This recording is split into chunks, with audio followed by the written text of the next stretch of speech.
आओ तुम्हें चांद पे ले जाएं, दुनिया एक बसाए। इंसान के मन में चांद को जानने की ललक बहुत पुरानी है। इसलिए जब 1960 के दशक में अमेरिका और सोवियत संघ में अंतरिक्ष अभियान की शुरुआत हुई तो सबसे पहले चांद पर अभियान भेजे गए। शुरुआती दौर में हालांकि अमेरिका और सोवियत संघ ने ही ज्यादातर चंद्र अभियान चलाए, लेकिन पिछले 65 सालों के दौरान में भारत के साथ साथ 11 ऐसे देशों ने कुल मिलाकर कुल 144 चंद्र अभियान शुरू किए, जिनमें से 49 ऐसे भी रहे जो असफल रहे। चूंकि चंद्रमा के बारे में अभी भी वैज्ञानिक जानकारी केवल 1% ही मिल पाई है, इसलिए नए अभियान भेजने का सिलसिला अभी जारी है। रोचक बात बहुत खास है, 1958 और 1976 के बीच में चंद्रमा पर सबसे ज्यादा अभियान भेजे गए, जिनमें 6 सफल मानव मिशन भी थे। लेकिन तब दोनों देश अमेरिका तथा सोवियत संघ ने यह निष्कर्ष निकाला कि चांद पर चट्टानों के अलावा कुछ नहीं है। इसके बाद दोनों देशों ने इन खर्चीले अभियानों को बंद कर दिया। तकरीबन 37 साल हो गए। 2013 में चीन ने एक सॉफ्ट लैंडिंग की, जिसका प्रयास हम लोगों ने भी किया था। दरअसल 2008 का जब चंद्रयान की सफलता मिली हमको, तो भारत ने चंद्रयान 2 के जरिए चंद्रमा पर सॉफ्ट लैंडिंग की योजना बनाई थी, पर चीन इसमें तो सफल रहा और हम लोग सफल नहीं रहे। फिर भी माना गया कि भारत के चंद्रयान मिशन और उसके नतीजों ने दुनिया को दिलचस्पी चांद में फिर से जगा दी। भारतीय चंद्र अन्वेषण कार्यक्रम, जिसे चंद्रयान कार्यक्रम के रूप में भी जाना जाता है, चंद्रयान इसरो द्वारा बाहरी अंतरिक्ष मिशन की एक श्रृंखला है। इस कार्यक्रम में चंद्रमा के लिए कक्षायान और भविष्य चंद्र लैंडर और रोवर को शामिल किया गया है। चंद्रयान पूरी तरह सफल है, प्रथम पूरी तरह सफल रहा। भारत ने 2008 में चंद्रयान 1 लॉन्च किया था। उस दौरान चांद पर सॉफ्ट लैंडिंग की योजना तो नहीं थी, पर चंद्रयान 1 से एक उपकरण मून इंपैक्ट प्रोब चांद के दक्षिण हिस्से पर गिराया गया था, जिसने गिरते गिरते कई महत्वपूर्ण आंकड़े एकत्र किए थे और इन्हीं आंकड़ों से शोध पत्र तैयार करते हुए नासा के वैज्ञानिकों ने इस बात की पुष्टि की थी कि चंद्रमा पर कभी पानी था। खास बात है ये, ध्यान देने वाली। अब हम इसरो के 4 चरण वाले 326 टन वजनी और 44 मीटर लंबे चंद्रयान प्रथम के साथ ही 11 और उपकरणों को भी लॉन्च किया गया था, जिनमें से 5 भारतीय निर्मित थे और 6 अमेरिका व यूरोपीय देशों से थे। बहुत चर्चा हुई थी इसकी और हमारा कॉलर भारत का गर्व से था। उसकी खास बात में बात करें, इस प्रोजेक्ट में इसरो ने पहली बार 10 सैटेलाइट एक साथ लॉन्च किए थे, ये खास बात थी और कम पैसों में की थी। दूसरा, लॉन्चिंग के समय इसका वजन 1380 किलोग्राम और चांद पर पहुंचने के समय इसका वजन 575 किलोग्राम, 523 किलोग्राम इंपैक्टर छोड़ने के बाद था। यह एक क्यूब के आकार का था, जिसकी भुजाएं 1.5 मीटर लंबी थी, मतलब 1.5 मीटर के करीब थी। इसकी ऊर्जा का मुख्य स्रोत उसमें लगा सोलर पैनल था, जो कि 700 वाट की क्षमता का था। ये खास बात थी। हम घरों में सोलर पैनल लगाते हैं, लेकिन छोटे से उस पे लगा हुआ था। चंद्रयान का उद्देश्य चंद्रमा की सतह से विस्तृत नक्शे और पानी के अंश तथा हीलियम की तलाश करना था, तब भी और अब भी। इसने चंद्रमा से 200 किलोमीटर ऊपर और 525 किलोग्राम का एक उपग्रह कक्षा में स्थापित किया। इस उपग्रह ने अपने रिमोट सेंसिंग उपकरणों के जरिए चंद्रमा की ऊपरी सतह के चित्र भी भेजे, जो कि बहुत ही फायदेमंद रहे। ऑर्बिटर का मून इंपैक्ट जो प्रोब था, 14 नवंबर 2008 को चांद की सतह पर उतरा था, जिससे भारत चंद्रमा पर अपना झंडा गाड़ने वाला चौथा देश बन गया था। और इससे पहले कौन कौन थे? अमेरिका, रूस, चीन और भारत।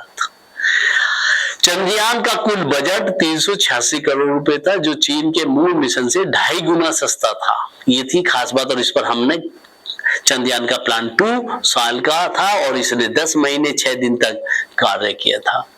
चंद्रयान 1 से 29 नवंबर 2009 को संपर्क टूट गया था और इस प्रकार से उसकी कहानी यहीं समाप्त हो गई। अब बात आई चंद्रयान 2 की। चंद्रयान 1 के बाद चंद्रमा पर खोजबीन करने वाला दूसरा अभियान है, जिसे मार्क 3 प्रक्षेपण यान द्वारा लॉन्च किया गया। इस अभियान में भारत में निर्मित एक चंद्र ऑर्बिटर, एक रोवर प्रज्ञान और एक लैंडर जिसका नाम विक्रम रखा गया शामिल किया गया था। इन सब का विकास इसरो द्वारा किया गया था और ये सेल्फ मेड थे, भगवान ने, भारत ने बनाए थे। भारत ने चंद्रयान 2 को 22 जुलाई 2019 को श्रीहरिकोटा रेंज से भारतीय समय के अनुसार 2:43 पर सफलतापूर्वक प्रक्षेपित कर दिया। वहां कोई दिक्कत नहीं आई।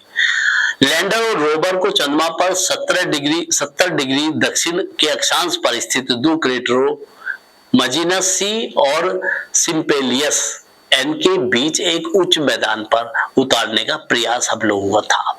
पहिएदार रोवर चंद्र सतह पर चलने और जगह का रासायनिक विश्लेषण करने के लिए बनाया गया था। रोवर द्वारा एकत्र किए गए आंकड़ों को चंद्रयान 2 कक्षायान के माध्यम से पृथ्वी पर भेजने की भी योजना थी, लेकिन इसके ऑर्बिटर की जो अवधि थी वो 1 वर्ष की थी तथा लैंडर और रोवर की अवधि मात्र 15 दिन की थी।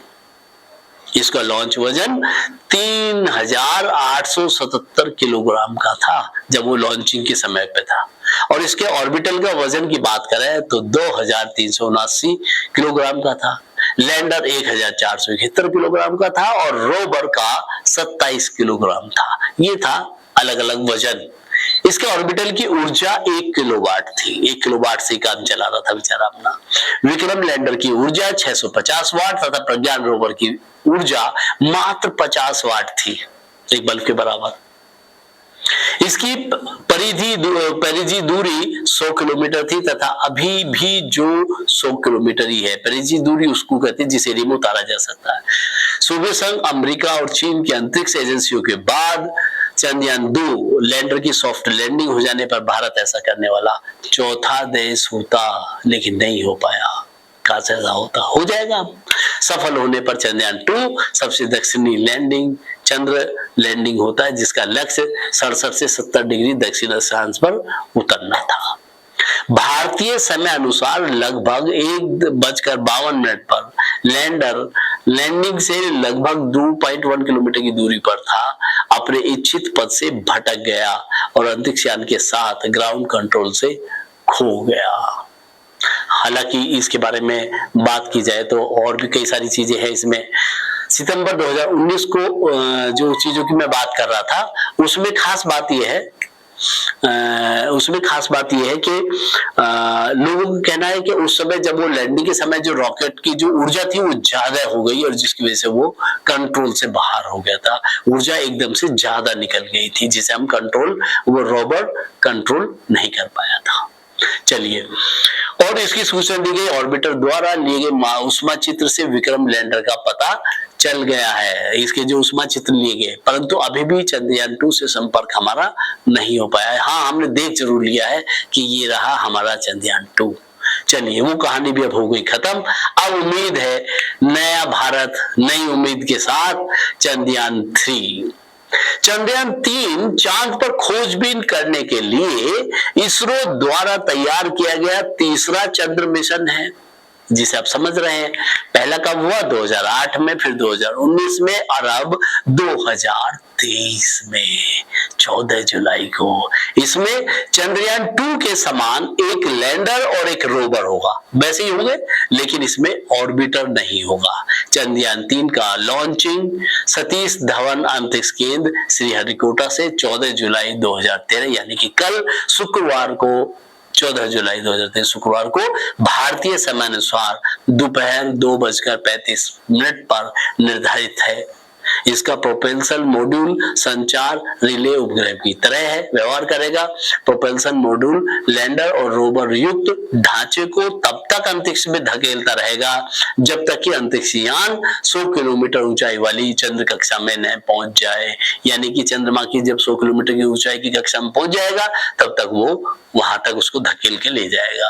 प्रोपेल्शन मॉड्यूल लैंडर के अलावा चंद्र कक्षा से पृथ्वी के स्पेक्ट्रल और पैरामीट्रिक माप का अध्ययन करने के लिए जो स्पेक्ट्रोपोलरिमेट्री ऑफ हैबिटेबल प्लेनेट अर्थ है नाम का एक पेलोड भी ले जाया जा रहा है। ये भी साथ जा रहा है इसको। इस पेलोड का काम क्या है? इस पेलोड का वजन इस प्रकार है, इस पेलोड का वजन जिसकी वजह से ये जाएगा। प्रोपल्शन मॉड्यूल जो है 214.8 किलोग्राम का है।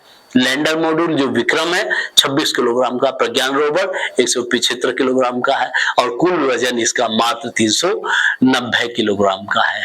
अब बात करें इसकी ऊर्जा की कि कितनी ऊर्जा इसे सोलर से चाहिए। प्रोपल्शन मॉड्यूल जो है 758 वाट में काम करेगा, लैंडर 738 वाट में और रोवर मात्र 50 वाट में काम करेगा। कमाल है ना ये सब, इतनी सारी ऊर्जा के साथ। अब ये खोजेगा क्या? अब वहां खोजेगा हीलियम, खनिज, लवण, दुनिया भर के तत्वों को खोजने और जानने समझने की कोशिश करेगा।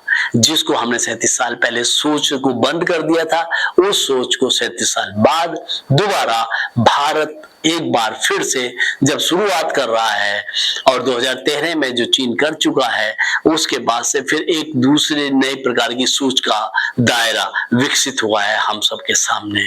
अब देखना यह है कि आज की जो लॉन्चिंग है और भारत जबकि चौथे देश बनने जा रहा है, उस लॉन्चिंग में हम कितना सफल रहते हैं और क्या भारत आज चौथा देश दुनिया का बन पाएगा अमेरिका, रूस, चाइना के बाद जो चंद्रमा पर सॉफ्ट लैंडिंग करने में सफल होगा।